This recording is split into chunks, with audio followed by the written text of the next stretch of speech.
Ladies and gentlemen, if I could again beg your indulgence. Thank you. Shh. Thank you. Time to move on to part 2 of Parkside's 75th anniversary celebrations. And we did hear from Les Ross a little about the 60s, but just to talk a little bit more about that, would you please welcome Gary Welsh to the stage.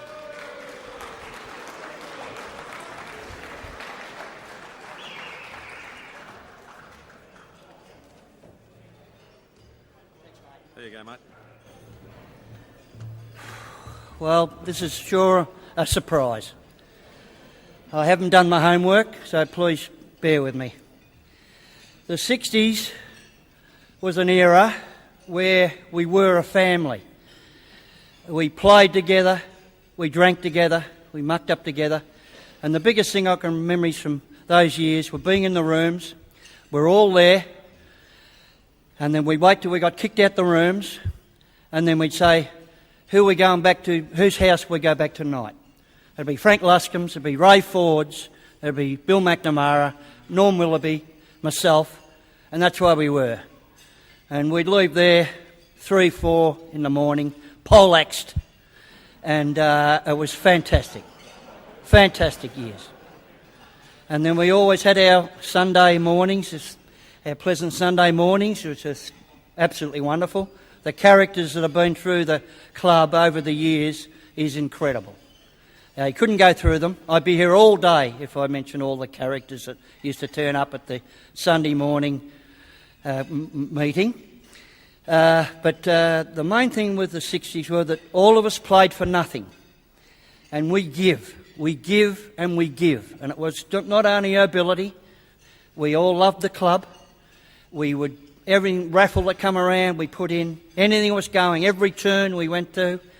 And that's all we wanted to do. We put in, we loved the club. And we didn't want anything back, nothing back. And I think what I've seen in this last couple of years, these new group of young players, they're exactly the same. They are playing because they love the club, they're playing for nothing, and because we've got a group of people, that many, running the club, all the players have jobs, and they all do them. And I salute you guys, our present players here. Could you all stand up, please, our present players, please? And could you give them all a standing ovation?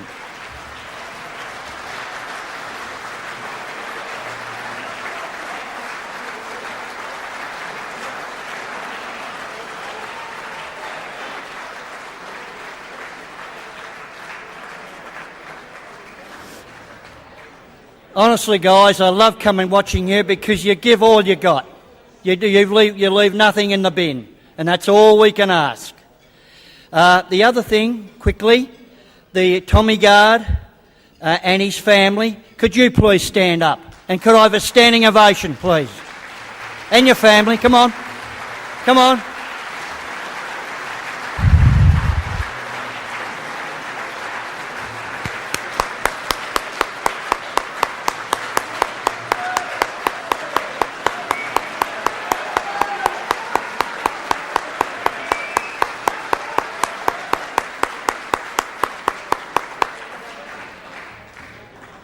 Quickly back to the 60s, but mainly 63, we had a marvellous team.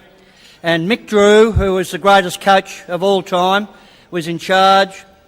And in those days, you weren't just a coach, you were an administrator, you were a father, you were a priest, you were everything.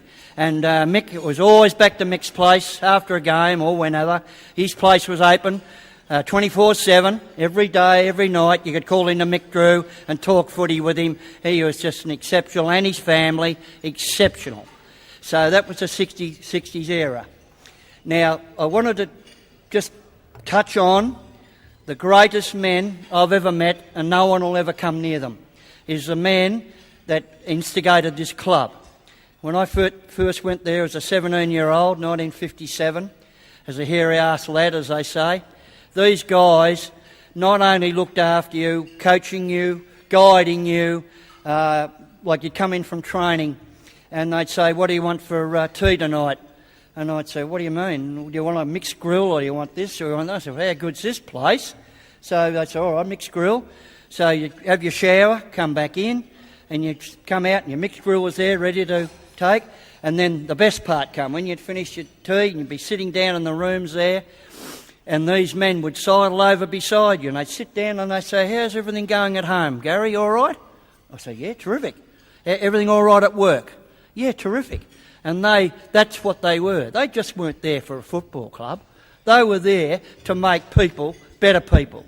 And I'll never forget that in all my life. Those gentlemen, and they wouldn't say shit for a shilling, and yet get them on a footy trip, and they were just as mad as the rest of us. But they knew how to conduct themselves, and then when the time was appropriate and we're away, we'd muck up. So, just in finishing, this club is the greatest footy club in the free world. I'm a little bit biased, but it is fantastic. My memories of this club will never leave me. And if this club ever went under, I would go under with it. I feel so much about the club. I can't thank Kevin Clark enough for saving the club a couple of times, and now Tommy and a few others, when we've nearly closed the doors and turned the lights out. And that would have absolutely killed me if that had happened. But we are taking small steps at the moment, and to see this wonderful gathering here today, and could I ask you all here today, could you please set aside a week or 2 weeks or 3 weeks in the near future to come down and watch a match and come in and see us. Thank you very much.